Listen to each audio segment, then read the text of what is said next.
미국의 윤리학자인 리차드 니브가 쓴 Christ and Culture, 그리스도와 문화라는 그런 책이 있는데, 이 책은 기독교 윤리학의 고전이며 모든 신학교에서 교과서로 사용될 만큼 유명한 책입니다. 이 책에서 우리 그리스도인들과 세상과의 관계를 5 단계로 분류를 해놨습니다만은 크게 3가지로 나누어 볼 수가 있는데요. 첫째는 세상에서 도피형, 그 다음 2번째는 세상과 타협형, 마지막 3번째는 세상 개혁형, 이렇게 나눌 수가 있습니다. 먼저 도피형인데요. 이 세상은 타락되고 부패한 곳이기 때문에, 그래서 이런 세상에 물들지 않기 위해서 세상을 등지고 세상을 떠나서 사는 삶을 말합니다. 대표적인 예가 중세의 수도원 같은 곳이에요. 세상을 속세를 떠나서 어느 조용한 곳에 자기들끼리 모여서 경건의 훈련을 쌓았던 것이고요. 그리고 우리 종교개혁에서 이제 중세 타락에서 종교개혁을 할 때 메인스트림 종교개혁이 있는가 하면은 굉장히 레디컬하게 종교개혁한 그러한 종교개혁자가 있습니다. 이 급진적인 종교개혁으로 말미암아 신앙의 공동체를 형성하고 있는 제세례파라든지 아니면은 메노나이트, 미국의 대표적인 아미시 빌리지 같은 것이고, 영국에도 몇 곳이 있습니다. 워털루에서 기차를 타고 약 1시간 정도 남쪽으로 내려가면은 로버트 브릿지라는 마을이 있는데, 그곳에 브루드 호프라는 이 믿음의 공동체가 있습니다. 그 신앙 공동체 안에 학교가 있어요. 그리고 농사를 짓고 세상의 문화와는 단절시켜서, 그래서 그 마을에는 모든 성도들 집에는 텔레비전이 없습니다. 아주 경건하게 평화롭게 사는 곳인데, 제가 스코틀랜드에서 공부를 마치고 그곳에 일주일 동안 이제 공동생활을 같이 했던 경험이 있는데요. 그 일주일은 완전히 세상과 단절된, 그러니까 찬송 부르고 기도하고 노동하고 또 저녁에 모여서 성도들과 교제하고 아주 평화로운, 세상에 유혹 전혀 없는 그곳에 가면은 마치 변화산에서 베드로가 여기가 조사오니 하는 그런 말이 저절로 나올 수밖에 없는 그런 곳이에요. 성도들과 친밀하면서 세상 염려 걱정 없이 그곳에 사는 이런 식의 신앙생활이 이제 Christ against culture, 도피형이라고 할 수 있습니다. 둘째로 세상 타협형인데요, Christ of culture인데요. 이 분류의 크리스찬들은 우리가 세상 속에 살고 있기 때문에 어차피 세상과 타협해야 된다, 세상과 동화를 해야 된다, 그렇게 주장합니다. 한 예를 들자면은 우리나라가 일제치하 때에 신사숭배를 우리 기독교인들이 강요를 받았습니다. 그런데 일본의 강압과 일본의 그 핍박을 통하여서 할 수 없이 그 신사참배를 받아들이면서 뭐라고 타협해버리냐면은 이거는 우상숭배가 아니고 국가의식이다 해서 많은 목회자들과 성도들이 신사참배에 일본 천황에게, 일본의 전쟁 영웅들, 죽은 영웅들에게 절을 하면서 우상숭배를 해버린 적이 있습니다. 뿐만 아니라 오늘날에도 이 자유진영 신학을 가진 그런 교회에서는 제사는 조상들이 죽은 조상들에게 제사를 드리는 것은 우리나라의 미풍양속이기 때문에 제사는 드려도 괜찮다, 이렇게 가르치는 교회가 있어요. 이런 것은 바로 세상과 타협형이라고 할 수 있습니다.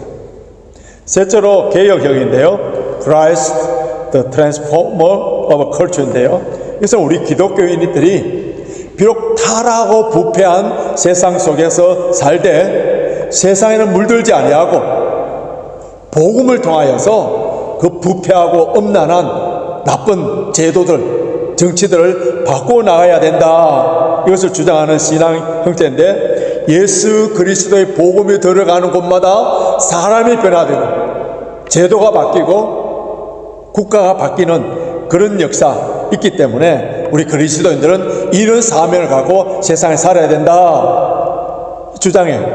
사탄이 통치하고 귀신이 지배하는 그것을 무너뜨리고, 복음으로 말미암아 예수 그리스도 이름으로 말미암아 무너뜨리고 하나님의 나라가 임하도록 해야 된다고 주장하는 것이 바로 개혁형이에요.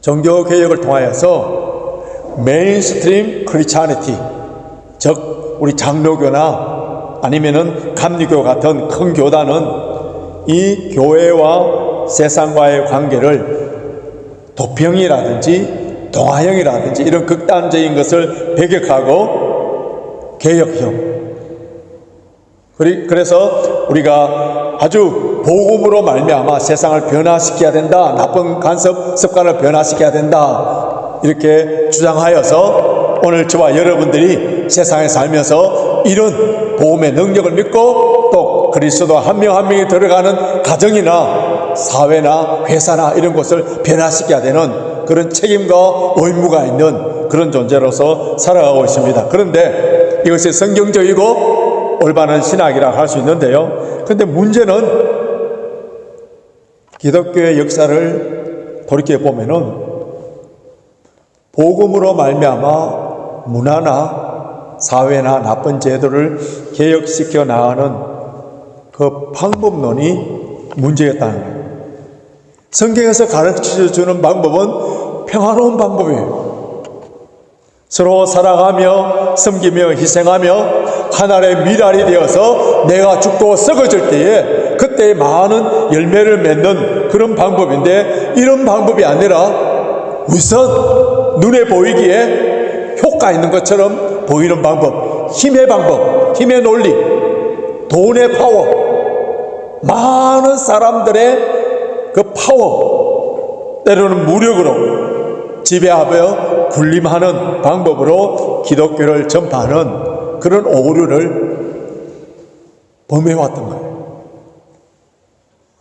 우리 기독교가 순수한 복음, 비폭력적인 사랑의, 희생의, 섬김의 그 복음의 순수성을 잃어버리기 시작한 때가 언제부터였느냐면은 AD 313년 콘스탄틴 대제가 기독교를 국교로 정할 때부터였었어요.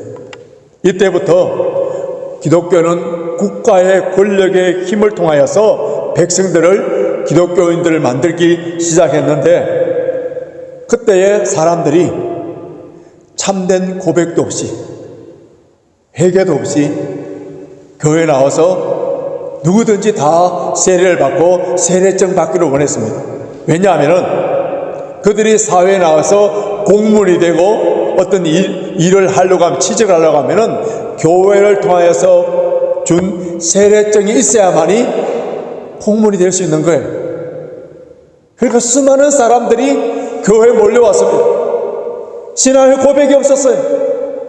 예수 그리스도 믿지 아니하고 돈만 내면은 그냥 세례증을 주고 그 세례증을 갖고 사회에 나와서 베네핏을 누리는 그러한 시대 때부터 기독교의 복음의 순수성이 다 사라지고 국가의 힘을 통하여서 교회는 부귀영화를 누리면서 강자편에 서서 약자들을 향하여서 지배하는 그런 종교가 되어버렸던 거예요. 특히 중세의 십자군 전쟁, 이것은 기독교 역사상 가장 타락된 역사인데요, 성지 탈환이라는 명분을 통하여서 유럽에 있는 젊은이들, 심지어 소년들, 청소년들을 모아서 군대를 만들어서 이슬람과 전쟁을 했습니다. 아주 잔인한 전쟁이었어요. 하나님의 이름으로 힘없는 여인들, 어린아이들을 잔인하게 학살했습니다. 왜냐하면 하나님의 군대가 사탄의 세력을 없애야 된다고. 그래서 이스라엘 사람들을 사탄의 세력으로 간주하여서 잔인하게 학살했습니다. 지금 또 영국이나 미국의 정치 지도자들 가운데 이런 십자군 멘탈리티로 정치하는 사람들이 있는데, 이런 사람들은 타 종교와 불신자들을 마귀로 여기면서, 그래서 대적하고, 그래서 갈등이 생기고 전쟁이 일어나고, 심지어 종교의 이름을 통하여서 그 인종청소 같은 대학살이 일어나는 거예요. 총과 칼의 힘으로, 세상의 권력으로, 돈으로, 사람의 맨파워로, 숫자로 하나님의 나라를 건설하려고 하는 이 방법론은 예수님의 방법론이 아니에요. 예수님 당시에도 셀롯당, 열심당원이 있었는데 예수님의 제자 중에 시몬이 바로 그런 사람. 이들은 로마의 정부를 무력으로 힘으로 쳐부숴서, 그래서 하나님의 나라가 임하도록, 하나님의 나라가 건설하도록 하는 그런 정치 집단이에요. 그런데 우리 예수님께서는 얼마든지 12영이 되던 천사들을 불러 놀라운 하나님의 기적을 통하여서 로마를 쳐부시고 그것에 하나님 나라를 건설하신 것이 아니라 세상의 권력이나 돈을 통하여서 한 번도 주님께서는 그것을 수단으로 사용하시지 아니하시고, 예수님의 방법은 십자가의 죽으심, 부활이, 섬김과 사랑, 희생, 이 방법으로 주님의 나라가 임하도록 하셨습니다.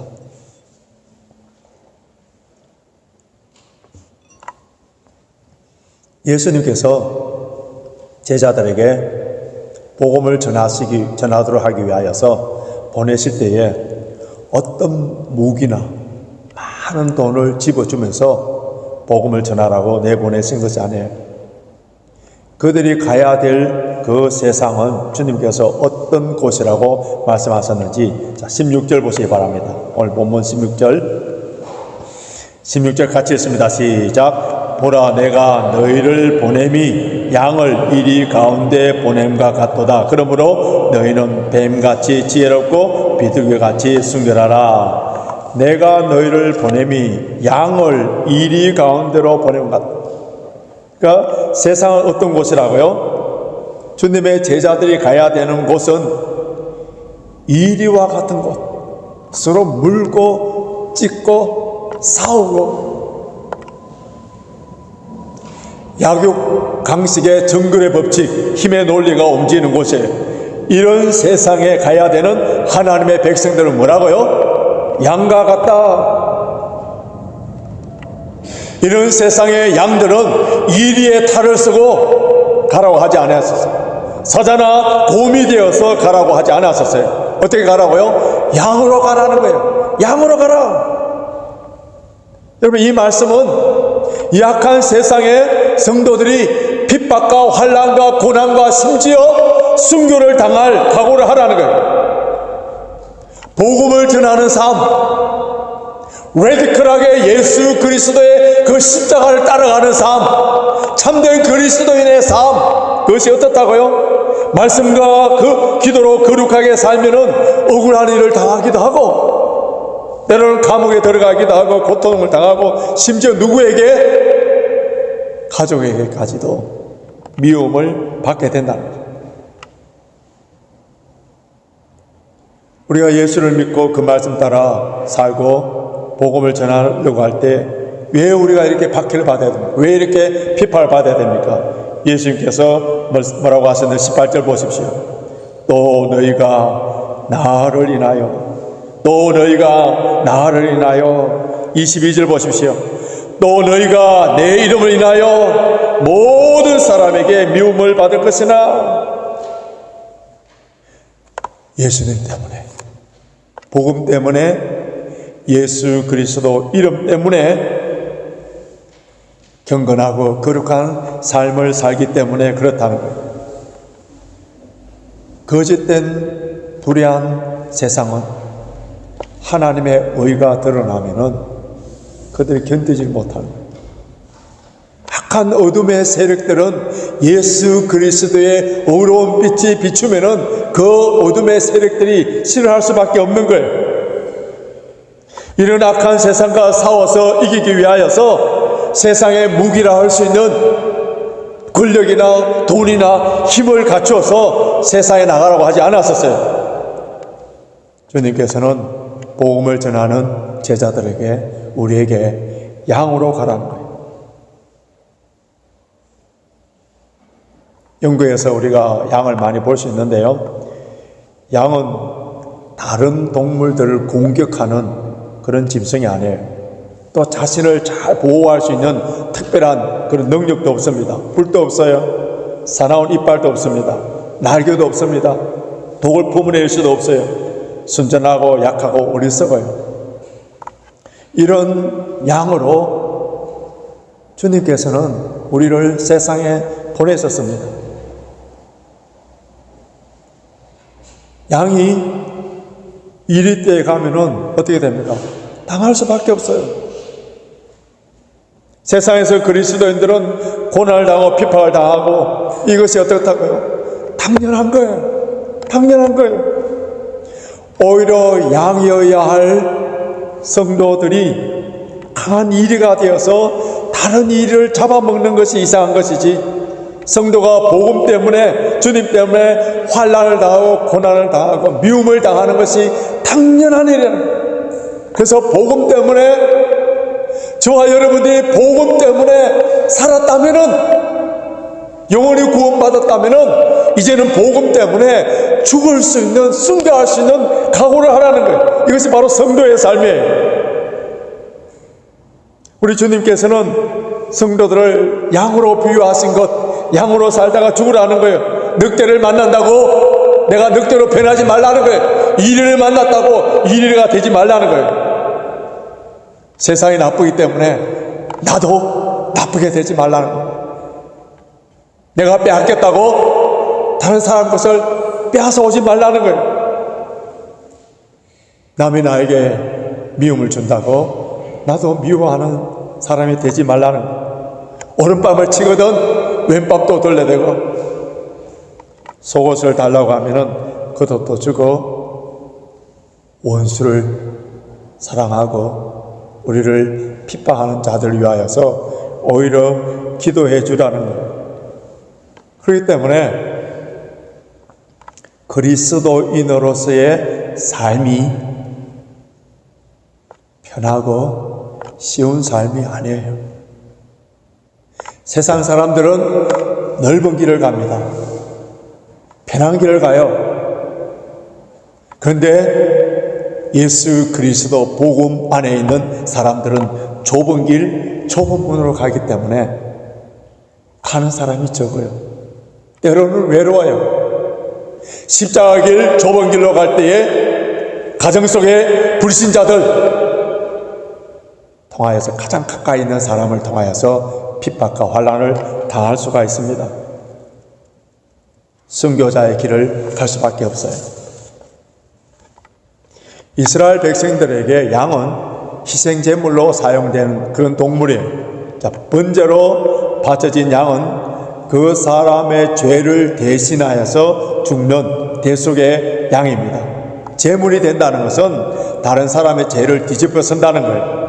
내가 죄를 짓지 않았음에도 불구하고 그 죄값을 받아서 죽는 것이 바로 양이에요. 억울한 일을 당하는 거예요. 여러분, 우리 그리스도인들의 능력이 어디서 나오는지 아세요? 누가 가장 강한 자인지 아세요? 어떤 곳에서 복음의 열매가 맺어지는지 아십니까? 우리가 어디에서 하나님을 만날 수 있는지 아세요? 내가 십자가 지는 곳, 내가 죽는 곳, 내가 하늘의 미랄이 되어서 썩을 때에 내가 먼저 섬기고 양보하고 베풀고 희생하는 그곳에서 하나님의 능력이 나타나는 겁니다. 영국의 유명한 역사학자인 토인비가 종교를 고등 종교와 하등 종교로 구분했습니다. 그런데 이렇게 구분하게 된 그 기준이 무엇이냐 하면은 그 종교에 윤리성이 있느냐 없느냐의 차이로 본 거예요. 좀 더 쉽게 표현하자면은 고등 종교에는 자기 부인과 자기 희생을 통하여서 사회에 선한 영향력을 끼치지만은 하등 종교는 자기 변화라든지 자기 부인이라든지 이런 선한 영향력과 아무 관계없이 수단 방법을 가리지 아니하고 자기의 이익만 챙기면 자기 복만 받으면 되는 것, 이것이 바로 하등 종교 미신이에요. 그런데 우리 기독교가 점점 이런 하등 종교의 취급을 다하고 있는 이유가 무엇입니까? 특히 우리 한국 땅에서 수많은 사람들이 주일날 교회당에 모여서 예배를 드리지만은 자기 소원 성취, 자신의 이익, 복받는 일, 자기에게 조금이라도 도움되는 일이라면은 거기에는 열심히 있지만은 자기 부인, 자기 희생 이런 걸 통하여서 남을 섬기고 이웃에게 선한 영향력을 끼치는 일들이 점점 사라지고 있기 때문에, 그래서 세상 사람들 눈에는 우리 기독교가 이제는 한국 땅에서 마치 하등 종교 미신처럼 보이고 있는 거예요. 누구의 탓이에요? 복음이 잘못됐어요? 예수님의 가르쳐 주심이 잘못됐습니까? 비록 자기 자신은 크리스찬이 되지 않았지만은, 그러나 예수님의 산상설교를 통하여서 비폭력과 사랑, 평화의 정신을 가장 많은 영향을 받아서 그 나라에 그것을 실천했던 인도의 민족의 지도자인 간디가 나는 예수님을 사랑한다, 그러나 크리스찬은 싫다. 왜냐하면은 그들은 예수를 닮지 않았기 때문이다. 간디가 옥스퍼드에서 공부하면서 그가 결국 예수 그리스도를 영접하지 못하고 산상수훈을 통하여서 예수님이 4대 성인 중에 한 사람만 깨닫게 만들었던 그 원인, 그 이유가 누굽니까? 나는 예수를 사랑한다, 좋아한다.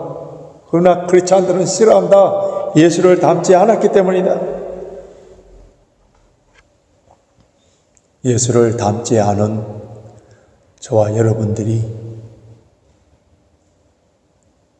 불신자들이 예수를 믿는 일에 있어서 가장 방해 세력이라는 것을 알아야 됩니다.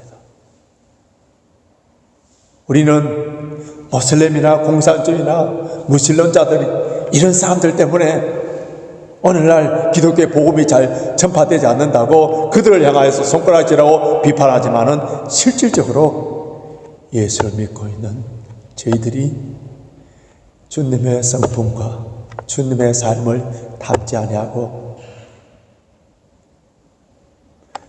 기독교를 하등 종교로 떨어뜨리고 있는 우리들의 모습 때문에 불신자들이 교회로 들어오지 못하고 있다는 사실을 알아야 됩니다.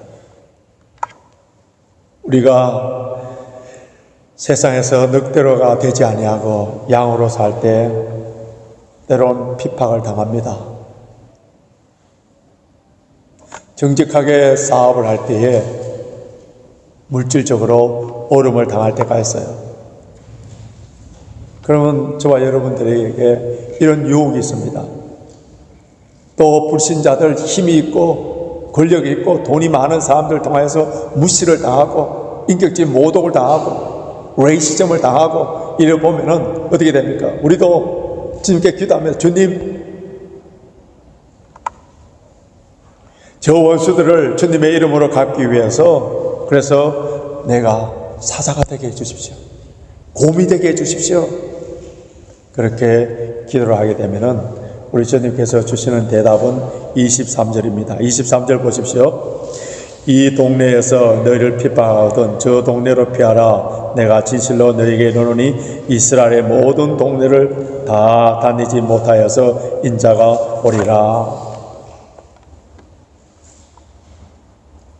때로는 비둘기같이 순결하지만 뱀처럼 지혜롭게 해서 그 순간을 피하는 방법을 가르쳐 주셨습니다. 그리고 22절 하반절 보십시오. 22절 하반절 보시면은 나중까지 견디는 자는 구원을 얻으리라. 나중까지 견디는 자는 구원을 얻으리라. 양으로 시작했다가 이리로 끝나는 사람들이 얼마나 많습니까? 성령으로 시작했다가 육체로 끝나는 사람들이 얼마나 많습니까? 끝까지 견디는 자, 양으로서 끝까지 견디는 자, 양으로서의 삶 끝까지 참고 견디며 어디에만 오직 주님께만 소망을 두는 것. 우리가 불렀던 찬송처럼 다른 어떤 것이 아니라 주님께만 소망을 두는 삶이 바로 양으로서 승리하는 삶입니다. 지금부터 130년 전에 우리나라에 첫 발을 내딛었던 미국의 선교사 언더우드, 그분이 하나님께 드렸던 기도문이 있습니다. 그 당시에 우리나라의 영적 상태와 그리고 언더우드 선교사님의 그 심정이 어떠했는지를 그 기도문을 통해서 잘 드러나는데요. 한번 들어봐 보십시오. 주여, 지금은 아무것도 보이지 않습니다. 메마르고 가난한 땅, 나무 한 그릇 시원하게 자라지 못하는 땅에 저희들을 옮겨와 앉혔었습니다. 보이는 것은 고집스럽게 얼룩진 어둠, 가난과 인습에 묶여있는 조선 사람뿐입니다. 그들은 왜 묶여 고통을 당한지도 모르고 있습니다. 그들에게 고통을 벗겨주겠다고 하면 의심부터 하고 화를 냅니다. 조선의 남자들 속마음이 보이지 않습니다. 조정도 내심을 보이지 않습니다. 가마를 타고 다니는 여인들을 영영 볼 기회가 없어지면 어떡하나 생각이 듭니다. 조선의 마음이 보이지 않고 저희가 해야 할 일이 보이지 않습니다. 그러나 주님 순종하겠습니다. 겸손히 순종할 때 주님께서 시작하신 그 일을 우리의 영적의 눈으로 볼 수 있는 날이 올 것을 믿습니다. 경계와 의심과 멸시와 천대가 가득한 곳이지만 머지않아 은총의 땅이 될 것을 믿습니다. 믿음은 바라는 것들의 실상이요 보지 못하는 것들의 증거라 하신 말씀을 따라 조선에서 믿음의 앞날을 보게 될 줄 믿습니다. 주여, 오직 제 믿음을 지켜주소서. 130년 전에 우리 조선 땅은 영적으로 캄캄한 어두운 땅이었어요. 가난과 편견, 억압과 투쟁, 분파와 미신, 버려진 땅이었어요. 선교사들의 죽음과 핍박이 있었던 곳이었지만은 머지않아 그곳에 은총의 땅이 될 줄 믿고 믿음과 소망을 가지고 참고 견디면서 한 마리의 양으로서 희생 제물이 되었을 때에 많은 사람들이 구원받는 역사가 일어나고 오늘날 같이 한국교회가 존재하게 된 겁니다. 이제 말씀을 정리해 보겠습니다. 참된 교회의 역사는 핍박과 순교의 역사입니다. 그래서 초대 교회의 교부인 터툴리아는 순교자의 피가 교회의 씨앗이 됐습니다. 순교자의 피가 교회의 씨앗이라고 말한 것처럼 예수 그리스도의 피의 복음, 그리고 그 복음을 전하는 자의 피 흘림을 통해서 전해져야 되는 것. 권력과 힘과 돈으로 복음을 전해지는 것이 아니라 우리의 섬김과 사랑과 희생으로 하나님의 나라가 임하도록 해야 됩니다. 로마 원형 경기장에 끌려가면서 순교한 한 성도에 남긴 시가 있습니다. 나를 저주하십시오. 당신들이 나를 저주하면 할수록 나는 당신들을 사랑할 것입니다. 내게 침을 뱉어 보십시오. 그러면 나는 사랑의 숨길을 뿜어낼 것입니다. 나를 구타하십시오. 나는 신음소리로 사랑을 고백할 것입니다. 나를 찌르십시오. 나는 당신들을 사랑한다고 절규할 것입니다. 나를 짐승의 먹이로 던지십시오. 나는 사랑의 제물이 될 것입니다. 나를 불태우십시오. 그러면 나는 사랑의 열기로 당신의 정오의 가슴을 녹일 것입니다. 비록 이리 때에 죽음을 당한 어린 양이지만은 얼마나 당당합니까? 얼마나 아름다운 죽음입니까? 우리의 삶의 목적이 복음을 위하여 예수 그리스도를 위한 것이라면은 세상에서 비굴하거나 타협하지 않고 오히려 고난과 핍박과 순교를 각오할 수 있습니다. 그렇기 때문에 성도의 삶, 그리스도인의 삶, 좁은 길, 좁은 문으로 가는 우리의 삶은 쉬운 삶이 아니에요. 이 때에 보냄 받은 양과 같이 위험하고 당할 수 있는 세상에서 우리는 말씀과 기도로 오직 주님만 바라보고 오직 주님만 바라보고 내 목에 태인 십자가를 질 때에 그때 주님께서 주시는 지혜와 능력을 통하여서 우리는 승리할 수 있습니다.